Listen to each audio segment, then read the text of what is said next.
Faruk Ahmed councillor হয়েছেন Tamim councillor হয়েছেন বুলবুল। আমরা ধরে নিচ্ছি যে কাউন্সিলরদের ভোটে যারা পরিচালক হচ্ছেন তারা এই তিনজন সেই পরিচালক হচ্ছেন।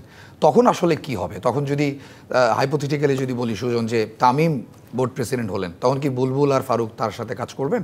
বা যদি ফারুক হন সেক্ষেত্রে বুলবুল আর তামিম কি তার সাথে কাজ করবেন? মানে আসলে এটা ম্যান টু ম্যান ভ্যারি করে, রাইট? আমি যেভাবে আমার ভিশন যেটা তোমার সেটা নাও হতে পারে, সেটা ফারুক ভাই নাও হতে পারে, বুলবুল ভাই হতে পারে, টাইমে ডিফারেন্ট হতে পারে। কে কার আন্ডারে কাজ করবে না করবে এটা যখন আমরা একসাথে মিলেমিশে কাজটা করলে ক্রিকেটের যখন আমরা ক্যাপ্টেন্সি করি, যখন আমরা ক্যাপ্টেন করি, তো আকরাম ভাইয়ের আন্ডারে বুলবুল ভাই খেলেছে, বুলবুল আন্ডারে আকরাম ভাই খেলেছে, পাইলট আন্ডারে আমি খেলেছি, পাইলট আমার আন্ডারে খেলেছে, বা দুর্জয় পাইলট দুর্জয়ের আন্ডারে খেলেছে, তো হয়েছেই। তখন যদি আমরা পারি তাহলে আমরা এখন পারবো না কেন? ফিলাম এটা ভিশনারি, এটা আমার ব্যাপার। এটা যখন আমি চিন্তা করি আমি নেগেটিভ না।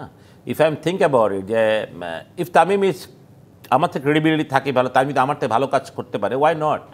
মানে আমার কথা হচ্ছে, কিন্তু মানে জিনিসটা যখনই এই রেশারেশি, মানে আমি ভাবেছিলাম যে এটা খুব একটা হেলদি ইলেকশন হবে, রাইট? একটা ভালো ইলেকশন দেখবো, যেটা আমরা এত কমপ্লেন ইলেকশন হয় না, সেই ইলেকশন তো ম্যানিপুলেটিভ হচ্ছে, আবারও তো ম্যানিপুলেশনই হচ্ছে, রাইট? তো ইলেকশন তো আর হচ্ছে না। তো এত গল্প বলে আসলে লাভটা কী হলো? যে দেশের সংস্কার, দেশ একটা অন্য দিকে যাচ্ছে, একটা সেটা তো আমরা কিছুই করছি না আসলে।